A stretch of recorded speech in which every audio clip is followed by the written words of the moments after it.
Наука утверждает, что нерожденного ребенка нельзя считать частью тела матери. Он, каким бы маленьким ни был, является отдельной личностью, ведь жизнь человека начинается не с момента рождения, а с момента зачатия. Находясь в утробе матери, дитя уже в 4 недели имеет свою нервную систему. Его кровь не смешивается с кровью матери, у него свой характер, свои черты лица. Малыш может чувствовать любовь мамы, радоваться, пугаться, слышать звуки. А потому, как ни крути, прерывание беременности без необходимых на то причин – это убийство. Чтобы привлечь внимание общественности к проблеме абортов, здравоохранение совместно с другими социальными организациями проводит профилактические акции по снижению их числа. В женской консультации Сибая подобная акция уже началась с 9 числа и продлится до 15 июля. В рамках этой недели будут проводиться лекции, беседы, занятия в школах здоровья, дни открытых дверей в консультациях. Все будет направлено на профилактику абортов.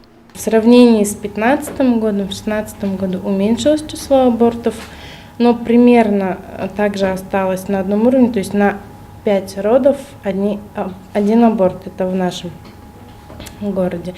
Если в 2015 году у нас было 121 аборт, то в 2016 115. Согласно данным статистики, в мире аборты ежегодно делают примерно 55 миллионов женщин, то есть 21% всех беременностей прерывается искусственным путем. Та же статистика абортов говорит о том, что около 70 тысяч женщин ежегодно умирают от различных осложнений, явившихся результатами абортов.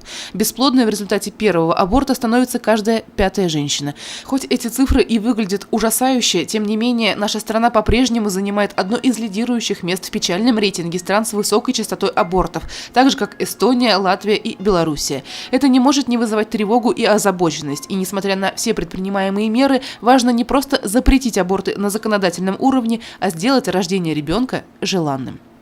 Елена Афанасьева, Радмир Сингулов, Гульгина Раскильдин, телекомпания СТВ.